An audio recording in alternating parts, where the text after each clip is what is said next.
Assalamualaikum warahmatullahi wabarakatuh. Kenalkan nama saya Kornista Alia, NIM 2101050015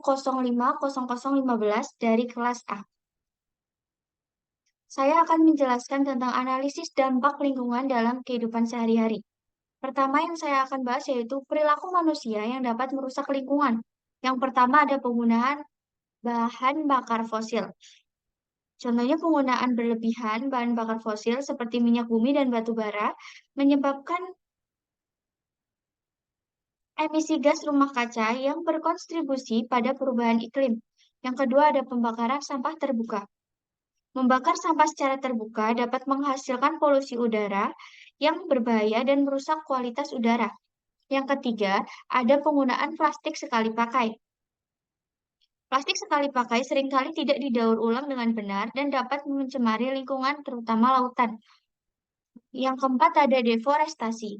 Deforestasi adalah penebangan hutan secara besar-besaran dapat menghilangkan habitat satwa liar dan mengurangi kualitas udara dan meningkatkan emisi karbon dioksida. Yang kelima ada pencemaran air. Membuang limbah cair dan bahan kimia berbahaya ke dalam sungai dan laut dapat merusak ekosistem air dan membahayakan kesehatan manusia. Selanjutnya yaitu saya akan membahas tentang dampak lingkungan dalam kehidupan sehari-hari. Yang pertama ada konsumsi energi. Konsumsi energi, contohnya yaitu penggunaan listrik, bahan bakar fosil, dan sumber energi lainnya mempengaruhi emisi gas rumah kaca dan perubahan iklim. Yang kedua ada penggunaan air.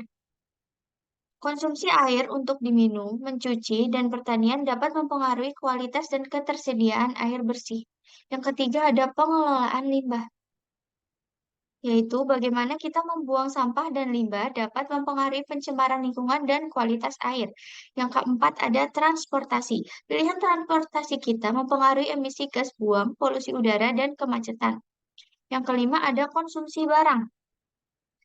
Pembuatan, penggunaan, dan pembuangan barang dapat menyebabkan pencemaran dan penggunaan sumber daya alam. Yang keenam ada pola makan. Aspek pangan termasuk apa yang kita makan, dari mana asalnya, memiliki dampak pada lingkungan, dan berkelanjutan. Yang ketujuh adalah pemilihan tempat tinggal. Lokasi tempat tinggal kita dapat mempengaruhi komutasi, penggunaan lahan, dan kepadatan populasi.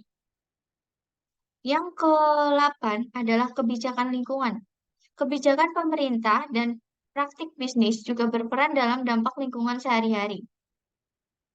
Seperti yang tertera dalam surat Al-Baqarah ayat 205, ini juga bersinambungan dengan apa yang kita bahas tentang dampak lingkungan bagi kehidupan sehari-hari.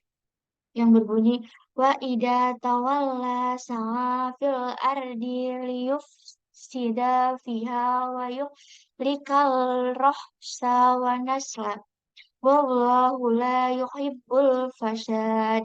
Terjemahannya yaitu, dan janganlah kamu membuat kerusakan di bumi, sesudah Allah memperbaikinya, dan berdoalah kepadanya dengan rasa takut, tidak akan diterima, dan harapan akan dikabulkan. Selanjutnya adalah, kita akan membahas tentang banyak solusi yang dapat diambil dalam kehidupan sehari-hari untuk mengurangi dampak lingkungan. Contohnya dengan yang pertama, hemat energi. Hemat energi yaitu dengan kita mematikan lampu dan perangkat listrik lainnya. Yang kedua adalah transportasi berkelanjutan. Transportasi berkelanjutan yaitu kita dapat menggunakan kendaraan umum, carpool, sepeda, atau berjalan kaki untuk mengurangi kemacetan. Yang ketiga yaitu kurangi sampah. Kita dapat mengurangi sampah dengan membeli produk yang tahan lama, mendaur ulang bahan yang sudah didaur ulang, dan berkontribusi pada program daur ulang di lingkungan. Yang keempat adalah hemat air. Hemat air yaitu kita bisa memperbaiki keran bocor, gunakan shower yang hemat air, dan pertimbangkan untuk mengumpulkan air hujan untuk penggunaan tanian atau irigasi. Yang keenam yaitu, yang kelima yaitu konsumsi pangan berkelanjutan. Konsumsi pangan berkelanjutan yaitu kita dapat memilih makanan lokal dan musiman, kurangi konsumsi daging merah, dan pertimbangkan diet yang lebih berkelanjutan seperti vegetarian. Yang keenam yaitu mengurangi pencemaran. Mengurangi pencemaran, yaitu meminimalkan penggunaan produk berbahaya dan pilih produk ramah lingkungan. Buang limbah berbahaya dengan benar.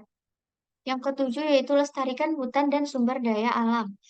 Contohnya yaitu dukung upaya pelestarian hutan dan pengelolaan sumber daya alam yang berkelanjutan. Yang kedelapan adalah edukasi diri sendiri dan lainnya. Contohnya, tingkatkan kesadaran tentang masalah lingkungan dan bagikan pengetahuan Anda dengan orang lain untuk mendorong tindakan positif. Yang kesembilan adalah dukungan inisiatif lingkungan, yaitu bergabung dengan kelompok lingkungan, berpartisipasi dalam proyek atau program untuk mendukung perlindungan perlingkungan. Yang ke-10 adalah hindari pemborosan, yaitu kurangi pemborosan makanan, energi, dan sumber daya.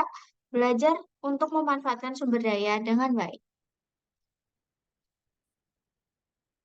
Kesimpulannya adalah, setiap individu dapat berkontribusi untuk mengurangi dampak lingkungan dalam kehidupan sehari-hari dengan menerapkan tindakan-tindakan seperti yang disebutkan di atas.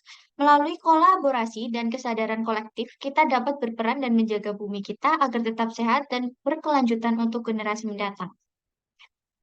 Terima kasih, demikian presentasi dari saya. Apabila terjadi kesalahan, mohon maaf. Apabila itu hidayah, wassalamualaikum warahmatullahi wabarakatuh.